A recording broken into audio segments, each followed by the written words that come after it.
আমি কখনো ভাবি নাই যে আমি কোনো ভিডিওতে কথা বলবো বা ভিডিও করবো এবং সেই ভিডিও আপলোড দিব। যদিও আমি জানি না এখনও আপলোড দিব কি দিব না। তারপরেও একটা সূক্ষ্ম চিন্তা মাথায় আছে যে আমি হয়তো আপলোড দিব।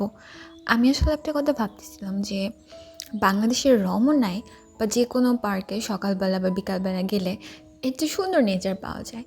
কিন্তু মানুষ বেশি যায় না। গেলেও যারা যায় তারা নেচারকে অ্যাপ্রিশিয়েট করতে যায় না। হয় নিজেদের ছবি তোলায় ব্যস্ত থাকে বা ভিডিও করে বা যাই হোক। আমি নিজে হলেও তাই করি মোস্টলি বা করতাম। তো আজকে আমার হঠাৎ করে মনে হলো যে সুবহানাল্লাহ চারপাশে এত সুন্দর। এখানে স্প্রিং চলে।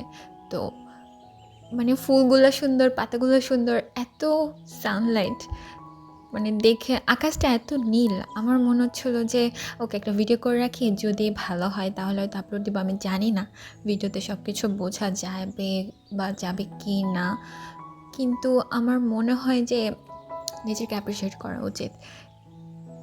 আলো ছায়াগুলো পর্যন্ত সুন্দর লাগে।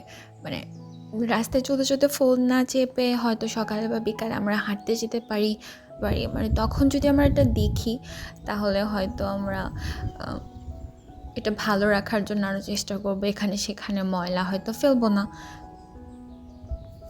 আমি জানি না কী কথা বলতে বলতে কোথায় চলে গেলাম, কিন্তু আমার উদ্দেশ্য এটাই ছিল যে চারপাশটা অনেক বেশি সুন্দর, ফুল গাছপাতা লতাপাতা, রাস্তা সব অনেক সুন্দর, আকাশ অনেক সুন্দর। তো আপনার রাস্তায় আমার মনে হয় যে রাস্তায় চলতে গেলে ফোন না দেখে একটু আশেপাশে আকাশে আশেপাশে তাকালে, গাছপালা দেখে তাকালে হয়তো ভালো লাগবে, খারাপ লাগবে না।